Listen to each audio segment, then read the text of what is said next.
கிறிஸ்துவில் அன்பானவர்களே, இயேசு கிறிஸ்துவின் நாமத்திலே உங்களை நான் வாழ்த்துகிறேன். இன்றைய நாளுக்கான கர்த்தருடைய வார்த்தை 1 தெசலோனிக்கேயர் 5ஆம் அதிகாரம் 14வது வசனம். மேலும் சகோதரரே, நாங்கள் உங்களுக்கு போதிக்கிறது என்னவென்றால், பவுல் என்ன பண்றாருங்க, மற்றவர்களுக்கு போதிக்கிறார். ஆண்டவரால் அபிஷேகம் பண்ணப்பட்ட பரிசுத்த ஆவியை முழுமையாய் பெற்றுக்கொண்ட ஒரு கர்த்தருடைய தாசர், கர்த்தருடைய சீசர் என்ன சொல்றாரு, நமக்கு ஒரு போதனையை சொல்றார். மேலும் சகோதரரே, நாங்கள் உங்களுக்கு போதிக்கிறது என்னவென்றால், ஒழுங்கில்லாதவருக்கு புத்தி சொல்லுங்கள், திடனற்றவர்களை தேற்றுங்கள், பலவீனரை தாங்குங்கள், எல்லோரிடத்திலும் நீடிய சாந்தமாயிருங்க. எல்லோரிடத்திலும் நீடிய சாந்தமாயிருங்க. பலனற்றவர்களுக்கு என்ன பண்ணுங்க, நீங்க தாங்கி பிடிங்க. திடனற்றவர்களை தேற்றுங்க, ஒழுங்கில்லாதவர்களுக்கு புத்தி சொல்லுங்க. இப்போ நம்ம போய் ஒரு ஒழுங்கில்லாதவனுக்கு புத்தி சொன்னா அவன் என்ன சொல்லுவான், நீ ரொம்ப ஒழுக்கமான்னு கேட்பான். கேட்பானா இல்லையா? ஒரு ஒழுக்கம் இல்லாதவன் ஒரு ரோட்ல அசிங்கமா திரியிறான், ஒரு பிரச்சனை பண்ணிட்டு இருக்கிறான், அப்படிங்கிறவனை போய் நாம புத்தி சொன்னோம்னு வச்சுங்களேன், அவன் நீ ஒழுக்கமான்னு கேட்பான். அப்ப அதுக்காக நாம் என்ன பண்ணணும், ஒழுக்கமானவங்களா இருக்கணும். நாம ஒழுக்கம் உள்ளவர்களா இருந்துட்டு மற்றவர்களுக்கு போய் என்ன பண்ணலாம், ஒழுங்காருன்னு புத்தி சொல்லலாம். நான் ஒழுக்கம் இல்லாம தாந்தோன்றித்தனமா இஷ்டம் போல ஒரு ஒரு ஒழுக்கம் இல்லாத காரியங்களை செஞ்சுக்கிட்டு இருந்துட்டு மற்றவர்களுக்கு அறிவுரை சொல்லுவதற்கு நாம தகுதி இல்லாதவர்களா போயிடும். அப்போ ஒருவருக்கு நாம் அறிவுரை சொல்லக்கூடிய அளவுக்கு நாம ஒழுக்கம் உள்ளவர்களா இருந்தா தான் ஒழுக்கம் இல்லாதவனுக்கு புத்தி சொல்ல முடியும். ஒண்ணும் இல்லைங்க, நாம நம்முடைய பிள்ளைகள் இருக்கிறாங்கன்னு வச்சுங்களேன், அவங்களுக்கு கூட நம்ம புத்தி சொல்ல முடியாது. நம்ம பெத்த தகப்பனா இருந்தாலுமே நம்ம பசங்களுக்கோ பிள்ளைகளுக்கோ ஒரு அறிவுரை சொன்னோம்னு வச்சுங்களேன், அவங்க ஒரு மாதிரி அசால்ட்டா இருப்பாங்க. அப்புறம் நம்ம ஒரு கோபத்துல அவங்கள திட்டம் வச்சுக்க, நீங்க ஒழுங்காங்கப்பா அப்படின்னு கேட்டுருவாங்க. நீங்க கரெக்டா இருக்கிறீங்களா சொல்லுங்க, நீங்க தினமும் மதுபானம் இருந்துறீங்க, சிகரெட்டு பீடி குடிக்கிறீங்க, கெட்ட வார்த்தைகளை பேசுறீங்க, ஒழுங்கா ஆலயத்துக்கு போறது இல்லை, நீங்க எங்களுக்கு எப்படிங்க அறிவுரை சொல்றீங்க அப்படின்னு சொல்லிடுவாங்க பசங்க பிள்ளைங்க. அப்ப நாம என்ன பண்ணணும்னு கேட்டீங்கன்னா, நாம அந்த ஒழுக்கம் உள்ளவர்களா இருக்கணும். நாம எந்த விதமான கெட்ட பழக்கம் இல்லாதவர்களா, எந்த விதமான தப்பு தண்டா இல்லாதவர்களா, நாம ஒழுக்கமும் கிரமமா இருக்கிறப்பதான் நம்முடைய பிள்ளைகளுக்கே நாம் அறிவுரை சொல்ல முடியும். அப்படி இருக்கிறப்ப மற்றவர்களுக்கு நாம எப்படி சொல்றது, நினைச்சு பாருங்க. அப்ப நம்முடைய வாழ்க்கை முறையை பார்த்து, நாம வாழ்ந்து கொண்டு இருக்கிற விதத்தை பார்த்து, நம்முடைய நடவடிக்கைகளை பார்த்து, இவரு சொன்னா கரெக்டா இருக்குங்க, சரிங்க நான் இனிமே பண்ண மாட்டேன் அப்படின்னு நாம் யாருக்கு அறிவுரை சொல்லுகிறோமோ அவர்கள் ஏற்றுக்கொள்ளக்கூடிய அளவிற்கு நாம ஒழுக்கம் உள்ளவர்களா இருக்கும். இங்க அழகான ஒரு வார்த்தையா சொல்லிட்டாரு, ஒழுக்கம் இல்லாதவர்களுக்கு நீங்க என்ன பண்ணுங்க, அறிவுரை சொல்லுங்கிறார். ஒழுக்கம் இல்லாதவர்களுக்கு நீங்க என்ன பண்ணுங்க, நீங்க புத்தி சொல்லுங்கிறார். அப்ப நாம புத்தி உள்ளவர்களா இருக்கும், ஒழுக்கம் உள்ளவர்களா இருக்கும். அப்படி ஒரு ஒழுக்கத்தை நமக்கு யாரு கற்றுக் கொடுக்குறாங்கன்னா, இயேசு கிறிஸ்து தான் கற்றுக் கொடுக்கும். இப்ப இயேசு கிறிஸ்து எல்லா தகுதியும் உடையவராக இருந்தார்.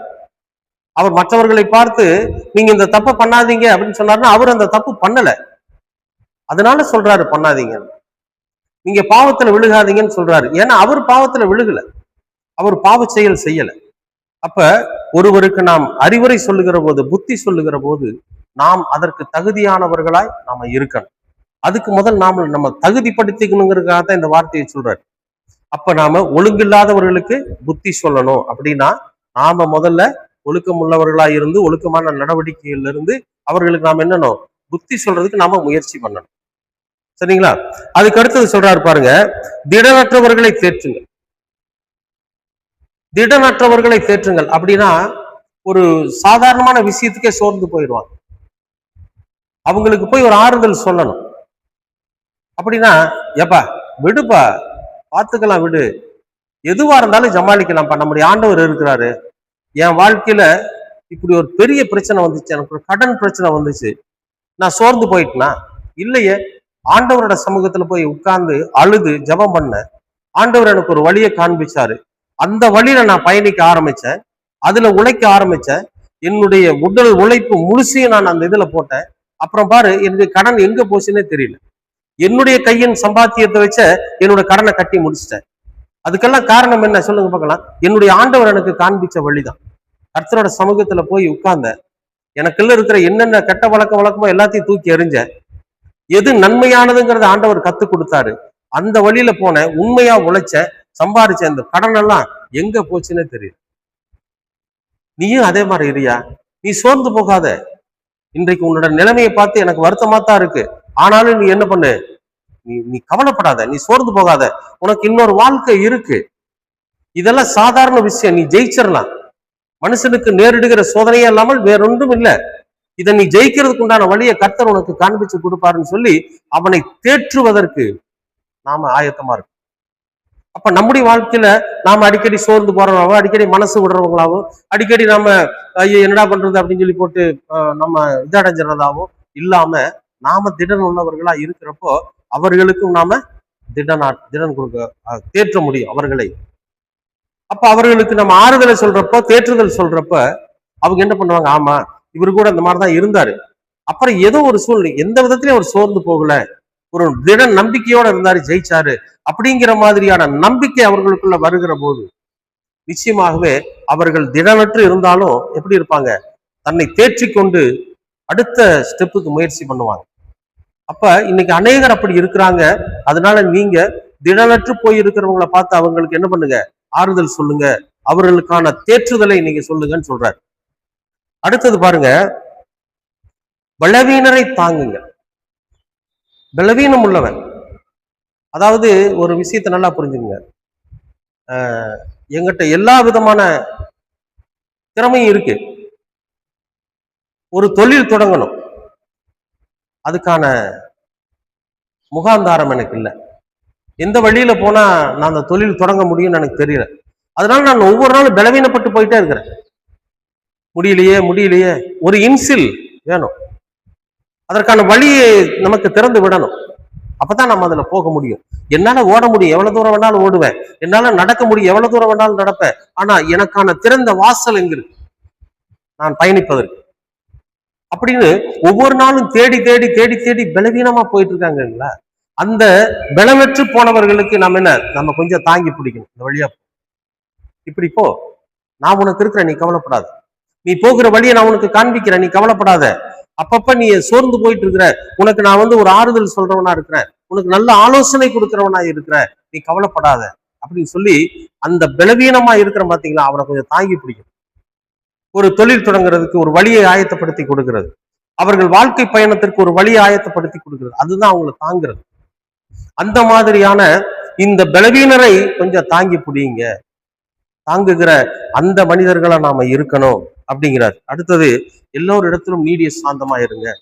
எல்லார்கிட்டையும் கொஞ்சம் சாந்தமா இருங்க, சாந்த குணமா இருங்க, கோபப்படாதீங்க.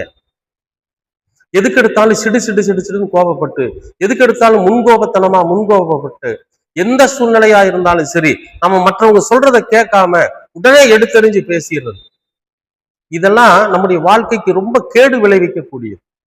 அப்ப நம்ம என்ன பண்ணணும்னா, கொஞ்சம் சாந்தமா இருங்க, மற்றவர்கள் சொல்றதை கேளுங்க. கேட்டுட்டு நமக்குள்ள கோபம் வந்தா கூட பாவம் செஞ்சிடாத அளவுக்கு அமைதியா ஆண்டவர் இடத்துல ஸ்தோத்திரம் சொல்லிட்டு உட்கார்ந்துருங்க.